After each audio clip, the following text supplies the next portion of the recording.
आपण बघणार आहोत कोल्हापूरमध्ये घडलेलं राजकारण आणि भाजपचा 400 पार का गेला नाही।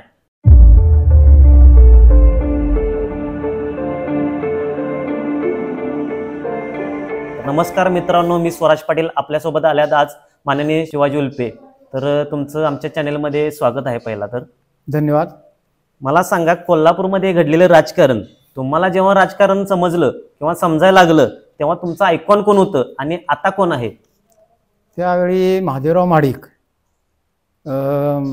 पेन पाटील आणि नरके साहेब यांची पूर्ण जिल्ह्यावर एक हाती सत्ता होती। जिल्हा बँक असो, गोकुळ असो, महानगरपालिका असो, झेडपी असो, सर्व ठिकाणी मनपा हेच चालत होतं आमच्या काळी। आणि आता कोण आहे मग? आता भरपूर आहेत। सतेज पाटील आहेत, मुन्ना महाडिक आहेत, बरेच ज्या त्या भागात आपल्या जिल्ह्याचा विचार केला तर मग नरके पण आहेत, चंद्रजित नरके आहेत। ज्या त्या भागात आपले बरेच नेते आहेत तसे। म्हणजे आता तर भरपूर नेते जर आहेत नेतृत्व करणारे आहेत। आणि तुमच्या इथे असलेल्या प्रभागामध्ये काय घडले असं की दुसरा नेतृत्व करणारा निवडूनच येत नाही?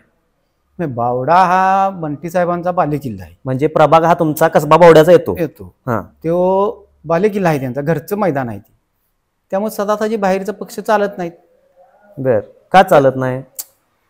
सांगतो ना साहेब, बंटी साहेबांचा बालेकिल्ल्याचं घरगुती मैदान आहे। अच्छा, त्यामुळे तिथं बाहेर जर कोण चालणारच नाही ना। बरोबर।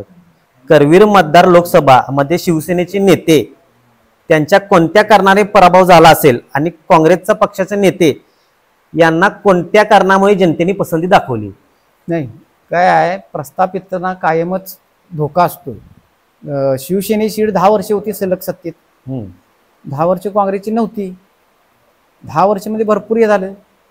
त्यामुळं लोकांना काय तर वेगळं चेंज पाहिजे म्हणून परत तिने काँग्रेसला मतदान केलं असेल। म्हणजे 10 वर्ष शिवसेनेचे खासदार होते आपल्या भागात?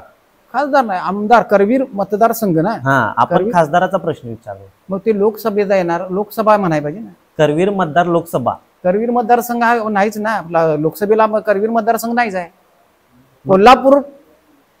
कोल्हापूर उत्तर, कोल्हापूर जिल्हा हा एक येतो आपला लोकसभा मतदारसंघ, आणि इचलकरंजी, हे दोनच मतदारसंघ। हातकणंगले आणि करवीर असं म्हणलं जाते ना? करवीर नाही, कोल्हापूर करवीर म्हणू शकते तसं, पण करवीर पण म्हणता येणार नाही, कारण ती 5 आमदार शिवसेनेचे नेते आपल्या भागातले किंवा तुमच्या भागातले, संजय मंडलिक साहेब असो किंवा शाहू महाराज साहेब असो, त्यांच्यामध्ये शिवसेनेचे नेते यांचा कोणत्या कारणाने पराभव झाला आणि काँग्रेसचे नेते महाराज साहेब असू देत त्यांचा कोणत्या कारणाने जनतेने त्यांची पसंती दाखवली? शाहू महाराजांचं मुळात निष्कलंक चारित्र्य आहे। निष्कलंक चारित्र्य त्यांचा वारसा आहे शाहू महाराजांचा, त्यांना घराण्याचा वारसा आहे। जे पूर्वजांनी त्यांच्या केलेलं आहे, लोक ते विसरले। त्यांच्या जमिनी, जिल्ह्यात अखंड जमीन आहेत त्यांच्या, भरपूर ठिकाणी कसाय दिलेले आहेत त्यांनी, लोकांना मदत केलेली आहे बरीच लोकांना। बरोबर। त्यामुळं आणि महत्त्वाचं म्हणजे शाहू महाराज छत्रपती त्यांच्या घराण्याचा वारसा असल्यामुळं लोकांचा एक आदर आहे त्यांच्या बाबतीत।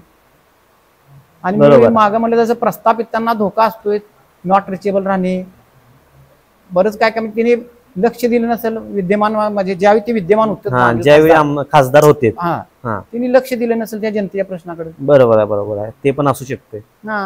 भाजप पक्षाचा 400 पार आकडा यांनी युतीमध्ये ठरवलेला, म्हणजे एकत्र पक्ष म्हणून 400 पार आकडा ठरवलेला का स्वतःचा एकटाचा 400 पार? NDA म्हणून, म्हणजे त्यांचे जे सर्व घटक पक्ष आहेत, सर्व घटक पक्षासकट त्यांनी 400 पार सांगितलं होतं।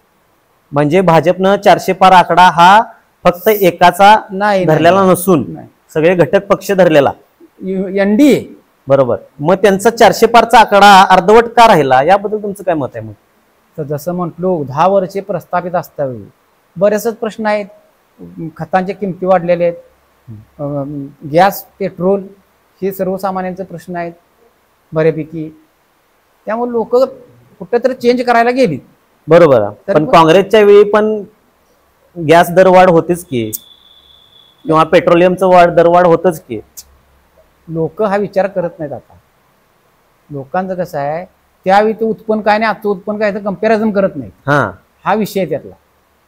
त्यामुळे कसं, ज्यावेळी ते लोक आता म्हणतात पूर्वी पूर्वी लहान मुलाला रुपये दिला तर घेऊन जायचा, 10 दिला तर घेत नाही. म्हणजे तुमचं म्हणणं आहे भाजप ते दरवाढमुळं माग आलं. तुम्ही विचार करा, काँग्रेसच्या काळात पगार ज्या माणसाला 5,000 होता, आज त्याला मिनिमम 15,000 असेल, 20,000 असेल. बरोबर आहे. म्हणजे तुमचं उत्पन्न पण वाढले ना, खर्चाच्या मानानं उत्पन्न वाढले. मग त्या मानानं खर्च पण वाढणार. बरोबर आहे, बरोबर आहे. तुमच्या प्रभागमध्ये इतर कोणत्या पक्षाला जनता जास्त पसंती का दाखवत नाही? असं काय केलं पाहिजे जनतेसाठी की दुसरा नेता किंवा दुसरा कार्यकर्ता पुढे आला पाहिजे, नेतृत्व केला पाहिजे? त्या कार्यकर्त्याने काय केलं पाहिजे जनतेसाठी?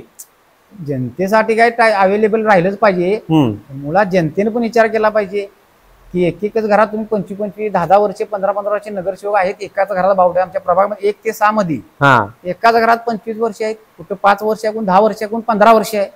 तर ती जनतेने विचार केला पाहिजे. बरोबर. की आपण किती वर्ष आपण खळ आणि पोस्टर लावायचं? सर्वसामान्य कार्यकर्त्याला पण चान्स दिला पाहिजे. पण जनतेसाठी जनतेचं काम महत्वाचं आहे ना, खळ आणि पोस्टर महत्वाचं. जनतेची कामं नगरसेवकांच्याकडे असतात काय? काही नसते. त्यांचं जनरल काम काय असते? महानगरपालिकेचे किंवा रस्ते, गटारी, झाडलोट हेच काम असते. बरोबर बरोबर. तरी पण आता तुमच्या इथे कामं होतात का नाहीत प्रभागामध्ये? आता सध्या प्रशासक राज्यच आहे ना. बरोबर आहे. किती वर्ष झालं प्रशासक आहे? आता कोरोना नंतर प्रशासक राज्यच आहे. म्हणजे ते 19 नंतर प्रशासक राज्यच आहे. आता काँग्रेस 70 वर्ष सत्तेमध्ये राहिली होती, बरोबर, आणि भाजप हा 10 वर्ष सत्तेत राहिली होती. तर भाजपशी तुलना करतात, त्यांना पण 70 वर्ष सत्तेत राहिल्यानंतर भाजपशी तुलना केली पाहिजे का 70 वर्ष 10 वर्ष अशी राहिली पाहिजे? तुमचं काय म्हणणं आहे? आता तर युग इतकं फास्ट आहे का नाही, आजचं 10 वर्ष म्हणजे 70 वर्षाप्रमाणे झालेलं आहे, पहिली गोष्ट. दुसरं काय आहे की 70 वर्ष, आता जसं भाजप बद्दल बोललं जाते की हुकुमशाही आहे, हुकुमशाहीकडून न्यायला आलेला आहे देश मोदी साहेब. तर ते हुकुमशाहीकडे म्हणत तुमच्या काळात, काँग्रेसच्या काळात अगदी आणीबाणी झालेली होती. सर्व देशातील जवळजवळ सर्व नेत्यांना तुरुंगात टाकलं होतं. त्यावेळी नेत्यांना तुरुंगात टाकलेलं कोणत्या पक्षानं? काँग्रेस. इंदिरा गांधी होत्या त्यावेळी. आणीबाणी कुणी लावली? इंदिरा गांधींनी जाहीर केली. माननीय मुख्यमंत्री एकनाथ शिंदे साहेब यांच्याबद्दल काय मत आहे तुमचं? एकदम असं रोकटोक कामं करतात, जास्त धावपळ पण करत आहेत. अगोदर कोणता नेता होऊन गेलाय का असा? नाही, आता माझ्या माहितीप्रमाणे कमीत कमी ते 16 तास काम करतात. आणि महत्वाचं एक रिक्षा ड्रायव्हर ते मुख्यमंत्रीपर्यंत त्यांनी मजल मारलेले. म्हणजे काहीतरी त्यांचं कष्ट असल्याशिवाय इतकं त्यांना हे मोठं पद मिळणं अशक्य आहे. बरोबर आहे. तर ते कष्टाशिवाय काही नाही आहे. त्यांनी कष्ट घेतले 100%. आता अगदी ते ड्रायव्हर होते म्हणजे त्यांना रिक्षाचा प्रश्न बऱ्यापैकी माहिती असणार रिक्षा ड्रायव्हरांचं. आता अगदी म्हणजे आजच त्यांनी रिक्षा महामंडळासाठी मंजुरी दिलेली आहे. आजच. कशाबद्दल दिलेलं? रिक्षा म्हणजे रिक्षा जे ड्रायव्हर आहेत लोकांना त्यांचं एक महामंडळ स्थापन करा, म्हणजे त्यांना विमा देणे, त्यांच्या मुलांना शैक्षणिक फी देणे, म्हणजे काय मदत करणे, महामंडळ केलेलं आहे. तसं आमचं मराठा लोकांसाठी अण्णासाहेब पाटील महामंडळ आहे. तसंच रिक्षासाठी तिने रिक्षा ड्रायव्हर, मग ते कुठल्याही समाजाचे धर्माचे असो, सर्वांसाठी रिक्षा ड्रायव्हर जे आहेत त्यांच्यासाठी त्यांनी महामंडळ आज तरी मंजुरी दिलेली आहे त्यांनी. तर भाऊ प्रत्यक्षात ते कधी येते काय होतंय, पण त्यांचं काम चांगलं आहे, धडाका आहे त्यांच्या कामाचा. म्हणजे ते नक्की सह्याद्री महामार्ग मध्ये त्यांनी जास्त मेहनत केली. काम नगर विकास मंत्री असताना कामाच्या सांगतो तिने कष्ट घेतल्याशिवाय एवढ्या मोठ्या पदापर्यंत पोहोचू शकत नाही कोणी असून. जनता पण त्यांना पाठिंबा काहीतरी म्हणजे मोठे नाही, सर्वसामान्याचे अगदी त्यांची नाळ जोडलेली आहे. सर्वसामान्य लोकांची ते अगदी भेटतात, त्यांच्या समस्या जाणून घेतात, त्यामुळे ते लोक त्यांना पसंती देतील 100%. आता काही दिवसापूर्वीच आपलं ते कुठलं ते दरड कोसळलेली माळीन, त्यांची पण आता घर त्यांनी दिलेले आहेत. त्यांना दुसरीकडे स्थलांतरित करून त्यांचं म्हणजे बऱ्यापैकी पुनर्वसन केलेलं आहे त्यांनी. चांगल्या प्रकारे पुनर्वसन केलेलं आहे. म्हणजे मी न्यूजपेपरला वाचलेलं, बऱ्यापैकी केलेलं आहे. कोल्हापूरचे सगळे नेते माननीय सतेज पाटील साहेब असो आणि माननीय धनंजय महाडिक साहेब असो, यांचं राजकारण करण्याची पद्धत कोणाची चांगली आहे आणि कोण जनतेसाठी पुढे होऊन नेतृत्व करू शकणार आणि करतंय? नाही, दोघं पण करतात, तसं एकाला काही करू शकत नाही. सतेज पाटील म्हटला तर बंटी साहेबांचं कसं असते, कुठलंही इलेक्शन असून दे, अगदी ग्रामपंचायतीपासून अगदी तुमचं म्हणजे आमदारकी असून दे, विधान परिषद असून दे, त्यांचं सूक्ष्म नियोजन असते बऱ्यापैकी. त्याच पद्धतीनं महाडिक कंपनीचा आहे. बंटी साहेब आता कसं एकटंच आहेत, पण ते महाडिक साहेब धनंजय महाडिक आहेत, माजी आमदार अमल महाडिक साहेब आहेत.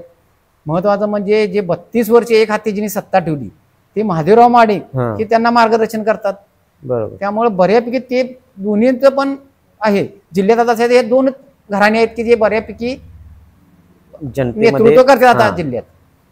तरी पण आता सत्ता काही वर्ष झाले माननीय सतेज पाटील साहेब आणतात, याच्याबद्दल काय मत आहे? पण त्यांनी कारखान्यामध्ये जरा नापसंती दाखवली जनतेनं त्यांना, किंवा कारखान्याची सभासदांनी. असं का घडलंय? काय घडलं कारखान्याची? आता जनतेला वाटलं असं. कारखाना पण तुमच्या प्रभागामध्येच येतो की? हो हो, आमच्या प्रभागाचं आहे. कसं आहे, आता गोकुळ मध्ये त्यांची सत्तांतर घडवलं त्यांनी. बऱ्याच ठिकाणी जी महाडिक साहेबांची तिथे सत्ता होत्या, झेडपी असेल, महानगरपालिका असेल, कोरे साहेबांना घेऊन किंवा मुस्लिम साहेबांना घेऊन त्यांनी बऱ्यापैकी तिथं त्यांची सत्ता तिथनं हटवलेली आहे. बरोबर. जनतेला वाटलं जर सगळ्यात जर सत्ता एकाच हातात एकटवल्या ते जनतेला आवडलं नसेल, म्हणून निदान कारखाना राहून दे विरोधक म्हणून महाडिक साहेबांचे, म्हणून त्यांनी जनतेनं किंवा ते सभासदांनी निर्णय घेतला असेल. बरोबर. म्हणजे जनता तर आपली हुशार आहे की एक यांच्याकडं आणि एक गोष्ट यांच्याकडे अशी ठेवावी. नाही, जनता आता आपला कारखाना म्हटला तर सभासद लिमिटेड आहेत त्याला, म्हणजे सभासदांना फक्त आपल्याला मतदानाचा अधिकार आहे, त्याला जनतेचा काय संबंध नाही. पण सभासदांनी विचार केला असेल तर त्यांना काय तर वाटलं असेल बाबा ह्यांच्या, म्हणजे आता महादेवराव महाडकांनी जवळजवळ मला ते 25-30 वर्ष झालं त्यांच्याकडे कारखाना आहे, बऱ्यापैकी चालवलेला आहे, कधी म्हणजे बिलं तटलेली नाहीत किंवा तुमचं कामगार पगार तटलेला नाही, बऱ्यापैकी तिने चालवलेलं आहे. ते सुद्धा शेतकरी सभासदांना आवडलं असेल, हे पण असू शकते.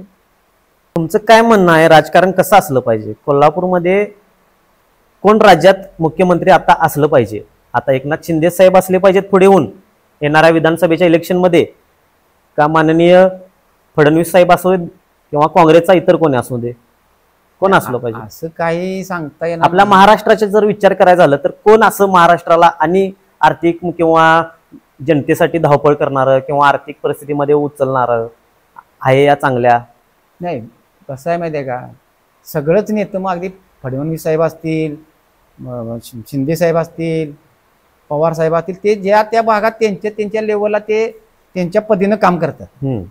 तर मुख्यमंत्री कोण असेल, जे काम करेल जनतेची, जनतेचा प्रश्न मिटवल, त्यांना जनता 100% चान्स देईल.